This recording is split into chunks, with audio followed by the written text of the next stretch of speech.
दोस्तों नमस्कार, मैं हूं शैलेंद्र सिंह और आप देख रहे हैं हमारा यूट्यूब चैनल शब्द शब्द शैलेंद्र सिंह। आज हमारे साथ बेहद ख़ास मेहमान हैं सबीहा अहमद जी, जिन्होंने ये राइजिंग बियॉन्ड द सेलिंग जो बुक आपको दिखाई दे रही है, इसकी वो को ऑथर हैं। इस बुक की खासियत ये है कि इसमें 100 ऐसी महिलाओं के बारे में है जिन्होंने एक अपने मुकाम हासिल किए हैं। कहा जाता है कि हमारा जो समाज है वो पितृतत्वात्मक सत्ता का है, मेंस डोमिनेटेड है, महिलाएं बहुत कम आगे आती हैं और उनमें से जो भी सामने आती हैं उनको प्रोत्साहित करना, उनको आगे बढ़ाना हम सबकी जिम्मेदारी है, इस समाज की जिम्मेदारी है। सबीहा जी जैसे लोग इस काम को कर रहे हैं। तो आज हम सबीहा जी से जानेंगे कि इस बुक्स का क्या इतिहास है, कैसे उन्होंने शुरू किया, आगे क्या इसकी प्लानिंग है।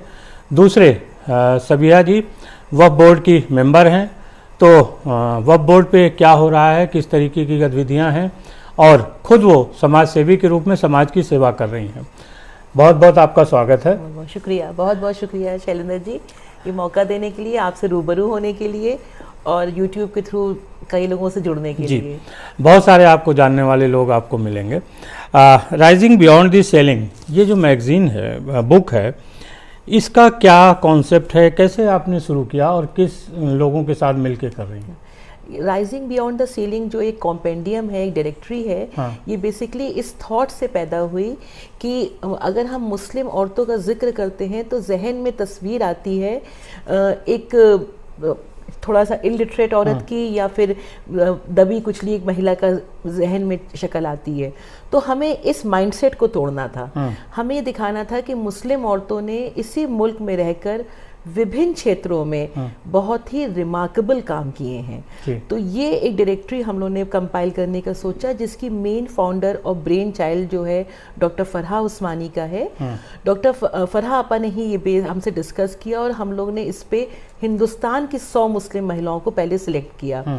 इस सफ़र के दौरान ही हम लोगों ने एहसास किया कि इतनी ज़्यादा और इतनी अच्छी औरतें हैं और इतना ज़्यादा इन्होंने मुल्क को आगे बढ़ाने में योगदान दिया है, तो हम लोगों ने उसको फिर बढ़ा के 100 हर स्टेट की बनाई। अच्छा। तो सबसे पहले हमारी उत्तर प्रदेश की 100 महिलाएं, मुस्लिम महिलाएं जिन्होंने अपने क्षेत्र में बहुत यूनिक काम किए हैं, उनका कॉम्पेंडियम रेडी कर लिया। अच्छा। बाकी हमारा कर्नाटका का भी रेडी हो गया है, केरला का भी ऑलमोस्ट हो गया है, लेकिन सबसे पहले उत्तर प्रदेश का हुआ और उत्तर प्रदेश को मैं ही हेड कर रही हूँ। तो अगर इस बुक की बात की जाए तो इसमें 100 महिलाओं की तो हम बात नहीं कर पाएंगे, लेकिन अगर हम देखें कि लखनऊ और उत्तर प्रदेश की कितनी, उत्तर प्रदेश की तो सारी ही महिलाएं हैं। जी, हाँ। लखनऊ की कितनी महिलाएं हैं? इसमें देखिए जैसे काफ़ी हैं जो कि बॉर्न हैं लखनऊ की, लेकिन फिर वो आगे मकाम में आगे बढ़ गई हैं ज़िंदगी में, तो उनको भी हमने लखनऊ में ही काउंट कर लिया है। तो इस तरह से अगर आप देखिए तो 18 महिलाएं जो हैं हमारी लखनऊ की हैं और बाकी हमारे हर कई छोटे शहरों से भी हैं, चाहे वो पार्षद लेवल पे हो या MP लेवल पे हो, लेकिन वो पॉलिटिक्स में आगे बढ़ी है, उसने हिम्मत की है, तो हमने उनको भी कवर किया है। अच्छा। हाँ। कितनी मेहनत लगी होगी, कैसे इसको आपने मैकेनिज्म बनाया इन लोगों से बात करने का, फिर ये प्रिंट हुई, बहुत अच्छा प्रिंट है इसका, तो कैसे ये पूरी प्रक्रिया रही? ये पूरा जैसे मैंने बताया कि मेन तो फरहा डॉक्टर फरहा उस्मानी का मेन पूरा उन्हीं का थॉट था, उन्हीं का विजन एक है। अभी भी इस पे वो आगे लगातार और एक अच्छा काम कर रही हैं, तो पूरी गाइडेंस सब कुछ उन्हीं का रहा है। उन्होंने कोविड का ज़माना था, लॉकडाउन था, उन्होंने जिक्र किया, तो हम लोगों ने सोचा कि क्या है, लेकिन जैसे वो कहती गई हम लोग करते गए काम। तो मैं हूँ, और जैसे आप प्रिंट की तारीफ कर रहे हैं, तो हमारे साथ डॉक्टर फायजा अब्बासी हैं जो कि AMU में हैं। अच्छा। तो ये सारी तारीफ उनकी है, इसकी प्रिंटिंग, डिज़ाइनिंग, और तो वो सब उन्होंने इस पे मेहनत की है फायजा ने। तो हम लोग की एक कोर टीम है, फरजाना शाह भाभी हैं, ऐसे करके हम लोग की एक टीम ने वर्क करना शुरू किया। लॉकडाउन में घर में ही बैठे बैठे काम किया, फ़ोन कॉल कर करके एक से बात की, 100 लोगों से बातचीत की तकरीबन, उनकी कॉन्सेंट ली, उनकी रजामंदी ली, उनकी डिटेल्स मांगी, उसे कंपाइल किया, एडिट किया, फिर रेडी करके इस किताब को एक शक्ल इख्तियार हुई। तो लेकिन मेन पर्पस ये है शैलेंद्र जी, हमारा जो हमने मेहनत की वो तो इसके सामने कुछ नहीं है, जो इसका विजन है वो यही है कि मुस्लिम औरतें जो हैं उन्होंने बहुत ही अलग अलग क्षेत्रों में बहुत ही बेहतरीन काम किए हैं और इस मुल्क को आगे बढ़ाने में बहुत योगदान दिया है, कर रही हैं अभी भी। और ये इस तरह की गिनती अगर आप देखिए तो वो मीडिया की भी हैं, वो वुमेन इन यूनिफॉर्म भी हैं, वो आर्ट्स एंड कल्चर में भी हैं, वो एकेडमिक्स में भी हैं, वो एडमिनिस्ट्रेशन में भी हैं, मतलब हर सेक्टर में हैं, कॉरपोरेट में भी हैं। तो हर फील्ड में मुस्लिम बच्चियों ने, मुस्लिम महिलाओं ने बहुत यूनिक काम किए हैं, जो कि हमने डायरेक्टरी में कोशिश की ऐड करने की। जी, तो आगे भी ये तो 2022 की है तक 2022 तक है। जी जी इसके बाद आगे इसके एडिशंस आएंगे। चूंकि इतनी जैसे आपसे रिस्पांस मिला, सबसे हमें इतना अच्छा रिस्पांस मिला है इस किताब का, तो हम लोग का इंशाल्लाह इरादा है कि हम लोग हर साल या हर ऑल्टरनेट ईयर पे एक एक लिस्ट फिर निकालेंगे। अच्छा। जैसे हमारे RBTC 2023 की लिस्ट 128 लोग की तैयार हो गई अच्छा। है। अब उसको फरहा आपा जो है वो एडिट करेंगी, उसको ज्यूरी डिसाइड करेगी, और हम लोग और भी एक्सप्लोर कर रहे हैं। तो हम लोग फिर 2023 की लिस्ट भी नवंबर के महीने में निकाल देंगे। अच्छा, हाँ, कुछ डिमांड आई है पाठकों की कि इसको हिंदी में भी किया जाए? हाँ, उर्दू की भी आई है, हिंदी की भी डिमांड आई है, लेकिन वी हैव सर्टेन कॉन्स्ट्रेंट्स, जैसे फंडिंग की दिक्कत होती है, तो वो हमारे भी कॉन्स्ट्रेंट्स हैं, जिसकी वजह से हम लोग इसकी ट्रांसलेशन अभी नहीं कर पा रहे हैं, क्योंकि ऑलरेडी इसमें बहुत एक्सपेंडिचर भी हो गया है और ये सब है। तो हम लोग, लेकिन हाँ, आपका बहुत अच्छा आइडिया है कि इसको हिंदी में भी करें ताकि इसकी रीचेबिलिटी बढ़े, और उर्दू में भी करें ताकि और लोग भी इसको पढ़ पाएं। जी, आपको लिखने का शौक पहले से रहा है या कैसे इसमें आपने उतना ध्यान दिया? नहीं शैलेंद्र जी, मुझे लिखना कुछ नहीं आता है। मैं लिखने में एक पैराग्राफ भी नहीं लिख पाती हूँ। सब फरहा आपा की गाइडेंस रही है, फायजा की मेहनत रही है। हाँ, बातचीत मैं कर लेती हूँ, तो इंटरव्यू मैंने लिए हैं और उनकी जो उन्होंने भेजा है वो फॉरवर्ड किया है। हम लोग के साथ समरीन है, सदफ है, निदा खान है, ये सब यंगस्टर्स हैं जिन लोगों ने इस पर बड़ी मेहनत की है, और फिर इसको एक आपने जो शक्ल देखा है इसकी तैयार हो गई। तो लिखना मुझे बिल्कुल नहीं आता है, लेकिन हाँ, को ऑथर आप मुझे इस रूप में कह सकते हैं कि लेकिन आपका कंप्यूटर से, इलेक्ट्रॉनिक से जुड़ाव बहुत पहले का था। दोस्तों, हम लोगों ने 2001 के आसपास सबीहा का एक इंटरव्यू हमने किया था जो सरिता पत्रिका में छपा था, और तब इनका कंप्यूटर सेंटर था। थोड़ा सा उसके बारे में नए लोगों को बताइए, हो सकता है वो लोग भूल गए हों। अरे क्या है? आपने बहुत प्यारी बात, मेरे बड़े दिल के करीब है ये टॉपिक ले आया। हाँ। तो ये बात सही है, 1999 में हमारे जब साहबजादे हुए थे, तो हमें उस जमाने में ये था, हम लोग की पुणे पोस्टिंग थी। हाँ। और सारे तभी ये इंटरनेट युग आया था। आप याद कीजिए, .coms का शुरू हुआ था जमाना।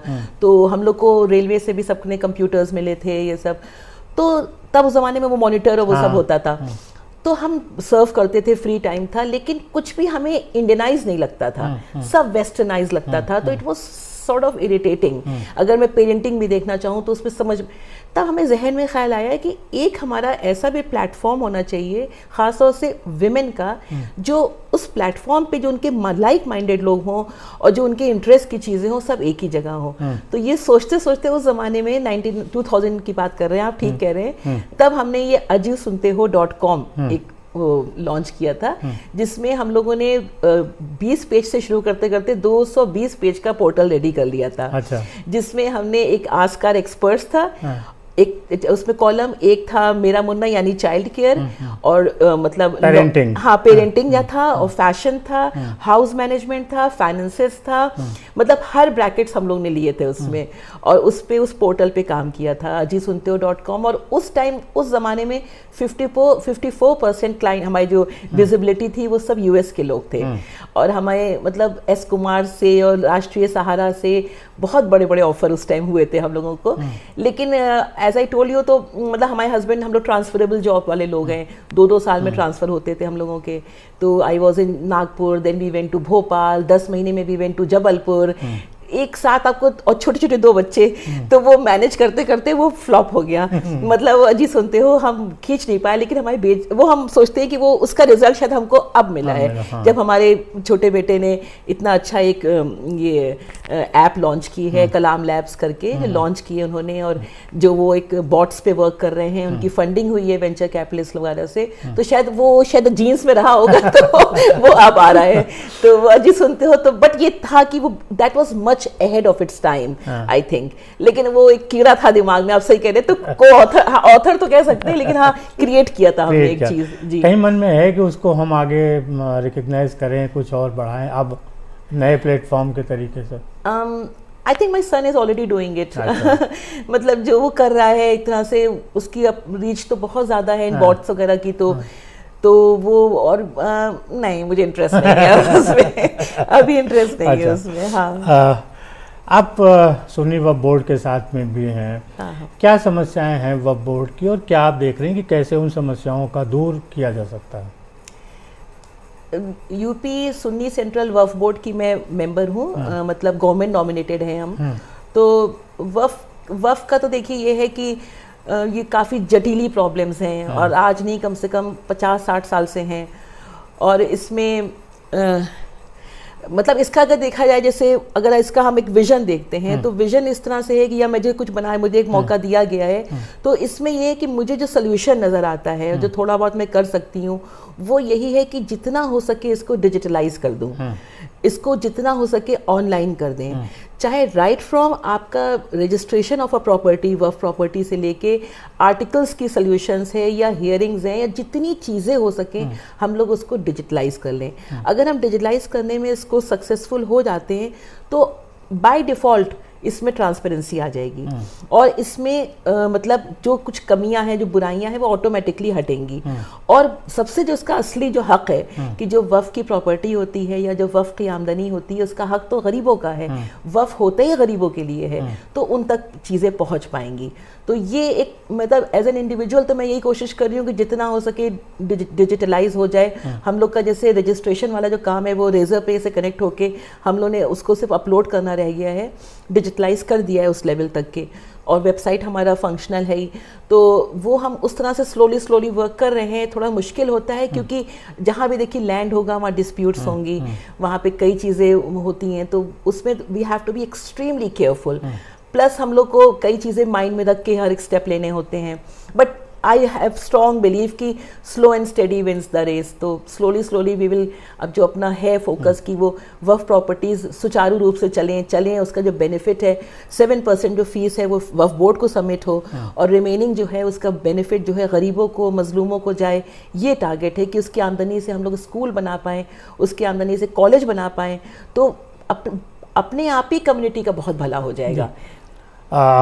वहाँ भी महिलाओं की संख्या तो कम होगी? किसमें? वक्फ बोर्ड में? हाँ, हम हैं 2-3 गवर्नमेंट नॉमिनेटेड हैं, तो हम हैं और हमारे साथ एक और है महिला। अच्छा, हाँ। तो कुछ ऐसा फील होता है कि महिलाओं के जो बातें हैं उतनी हक से आप लोग उठा पाते हैं, या कुछ दिक्कतें फेस होती महिला होने के नाते? दिक्कतें नहीं, मतलब हम लोग एलियन लगते हैं हम लोग आई थिंक नहीं, मतलब अभी तो नहीं, मतलब मैं तो कंफर्टेबल सोचती हूँ कि मैं महिलाओं क्या हूँ, मतलब मुझे जो बात कहनी है कह देती हूँ। किसी को समझ में आई तो आई, नहीं आई तो नहीं आई, तो इतना मैं रखती हूँ कि अपनी बात कह देती हूँ। फिर लोग बुरा कहें अच्छा कहें वो परवाह नहीं करते। लेकिन हाँ, फिट नहीं होते हम, फिट नहीं होते। मतलब महिलाओं के साथ जो एक कहा जाता है ना कि भेदभाव, वो समाज में हर तरीके एक ही जैसा है। भेदभाव तो बहुत हेवी वर्ड हो गया। भेदभाव जैसा कुछ नहीं है। I am being welcomed over there. लोग मुझे लुक फॉरवर्ड कर रहे हैं। जो बेचारे जो छोटे पोस्ट पे लोग हैं वो बहुत लुक्ड अपॉन मी कि कुछ होगा, उम्मीद नजर आती है।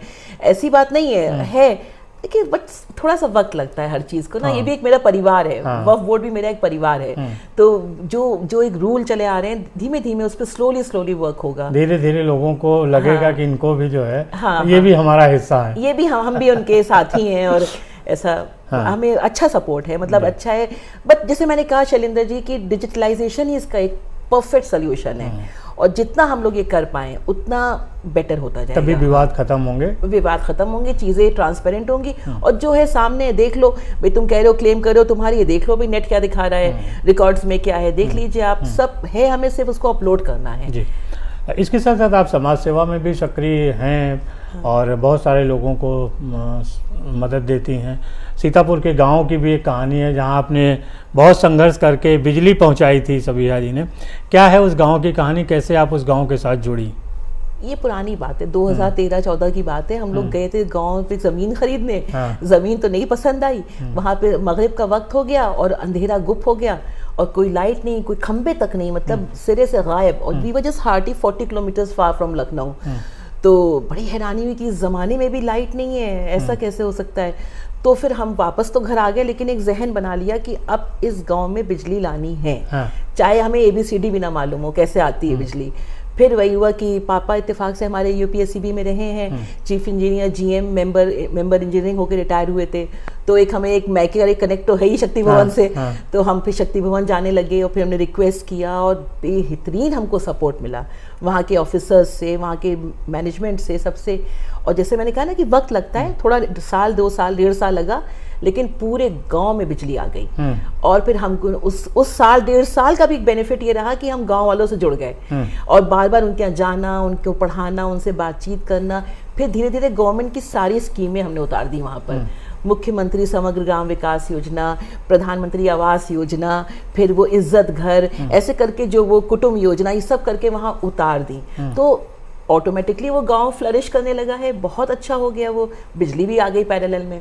तो ये काम करते करते हमने सीख लिया कि ऐसा मुश्किल नहीं है कुछ, मतलब आप प्रॉपर चैनल से चलो तो जो गवर्नमेंट डिपार्टमेंट के ऑफिसर्स हैं वो भी रिस्पेक्ट करते हैं कि भाई ये सिर्फ जेन्युइन है, इनको सिर्फ बेनिफिट करना है गरीबों का, तो वो भी रिस्पेक्ट देते हैं।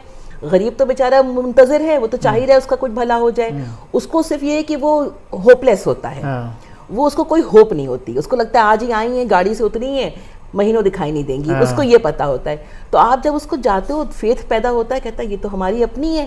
फिर आप उनसे फॉर्म भरवा लो, उनसे अंगूठा लगवा लो, उनसे काम पूरे करा लिए आपने अपने स्टाफ से लग के, फिर वो जमा करवा दिए, वो खट खट खट खट काम हो जाते हैं। प्रधान से आपने पोलाइटली बात कर ली तो प्रधान आपको कोऑपरेट करता है। मतलब बिला वजह कहीं जाके भौकाल दिखाना, बिला वजह कंफ्यूज ना करें लोगों को, सिंपल लोगों की मदद करें। हाँ भाई, अब जैसे प्रधान है वो भी तो रिस्पॉन्सिबल है इस गांव के लिए, आप उसको मतलब बिला वजह अपना एक प्रेशर दो, ये नहीं भाई, आपका भी वही बेनिफिट है, हमारा भी वही बेनिफिट है, दोनों की विन विन सिचुएशन है, भला सबका है, चलो ये भला कर देते हैं। तो वो भी खुशी खुशी भला कर देता है। फिर हमको राम नायक जी ने, गवर्नर जी ने हमको इनाम दिया, अवार्ड दिया इसके लिए, जी हमको सम्मानित किया, और हमको और भी कई इस काम की वजह से अवार्ड मिले। सबसे बड़ा अवार्ड ये मिला कि हमने एक तरीका सीख लिया कैसे काम कि कैसे काम करते हैं। फिर हमने यहाँ पर एक मेट्रो सिटी के पास सामने स्लम एरिया है, वहाँ पे काम किया। फिर बेलदारी ने लालबाग में वहाँ पे काम किया। अभी हम ईदगाह के सामने एक स्लम एरिया है, वहाँ पे काम कर रहे हैं। अच्छा। तो लगातार हम यही करते हैं, अपनी पॉकेट से हम नहीं खर्च कर सकते। तो फिर हम क्या करते हैं कि गवर्नमेंट की स्कीम्स वहाँ उतार सरकारी योजनाएं उन तक पहुँचा देते हैं, और वो उनको फॉर्म भरना नहीं आता और इन लोग को मतलब इतना मेहनत नहीं होता, ऑफिसर हम दोनों के बीच में ब्रिज बन जाते हैं और काम हो जाता है। तो मतलब मुश्किल होता है, लोग कहते हैं इतना आसान साउंड करती हो, मुश्किल होता है लेकिन हो जाता है काम। अगर आप चाह लीजिए तो हो जाता है शैलेंद्र जी, हो जाता है काम, टच वुड हो जाता है। कुछ और प्लान किए हैं आपने फ्यूचर के लिए जो आप करने वाली हैं? फ्यूचर के लिए मेरा ये प्लान है, जैसे फ्यूचर के प्लान तो नहीं, विजन एक तो आरबीटीसी को और प्रमोट करना है कि मतलब इससे बच्चियां इंस्पायर हों, मेंटरशिप प्रोग्राम है हमारा, इंस्पायर हों और बच्चियां आगे बढ़ें। आरबीटीसी मतलब सबिहा जी ने जो कहा उसका फुल फॉर्म है राइजिंग बियॉन्ड दी सीलिंग। जी, राइजिंग बियॉन्ड दी सीलिंग। तो इस बुक को और आगे बढ़ाएं। पर्पस बुक से हमें नहीं है, पर्पस ये कि जो बच्चियां डीमोटिवेट हो गई हैं कि हमारा क्या होगा, हमें पढ़ने की क्या जरूरत है, या माँ बाप कह रहे हैं अरे इसकी शादी कर दो, नहीं बहन तुम इसको पढ़ाओ, इसको आगे बढ़ाओ, इसको खुद सेल्फ एम्पावर कर दो, तो 10 रिश्ते खुद आएंगे उसके। तो इस तरह से ये एक माइंडसेट हमें बढ़ाना है कि इसमें कई गरीब घर की बच्चियां हैं जो कितना लाइफ में कामयाब हुई हैं, तो उनकी स्टोरी वो पढ़ें, वो आगे बढ़े, उनमें हिम्मत बढ़े। तो आपने बहुत अच्छा आइडिया दिया कि इसको हिंदी में भी करें, उर्दू में भी करें, ये बात सही है क्योंकि तभी इसकी रीचेबिलिटी बढ़ेगी। तो वो, और जैसे इसमें मेंटरशिप प्रोग्राम है तो हमारी जितनी ऑनरीज हैं उन सब ने मेंटर बन गई हैं कुछ लोगों की। तो इस तरह से मल्टीप्लाई हो रहा है ये पूरा एक अपने आप में। तो इस तरह से तो मेरा जो आप जैसे कह रहे हो विजन क्या है, तो जैसे मैं सोशल वर्क भी करती हूँ, सपोज वुलेंस बांट रही हूँ या ब्लैंकेट्स बांट रही हूँ, तो मुझसे लोग कहते हैं क्यों सोशल मीडिया पे डाल रही हो, शो ऑफ कर रही हो। नो, आई स्वेयर मैं शो ऑफ क्यों करूँगी, आई एम कंप्लीट, अल्हम्दुलिल्लाह सब है हमारे पास। वो इसलिए है क्योंकि तभी हमसे लाइक माइंडेड लोग जुड़ते हैं। 10 लोग फिजूल है जो गॉसिप कर रहे हैं, लेकिन 2 लोग ऐसे भी हैं जो जेन्युइन हैं, अच्छे हैं, जो समझ रहे हैं। इस तरह मेरी कम्युनिटी बढ़ती है आगे, वो मुझसे जुड़ती हैं। फिर मैं उनको अपनी गाड़ी में बिठा के ले जाती हूँ कि चलो मोनिका आज तुम ब्लैंकेट पहनाओ, उड़ाओ इनको, जाओ तुम गाड़ी से उतरो, रात के अंधेरे में तुम जैकेट पहनाओ। ये वो मोटिवेट हो जाती हैं। मेरी फ्रेंड है रितु, वो तो खुद अब गाड़ी में भरती है स्वेटर्स जैकेट्स, और वो फिर बांटती है।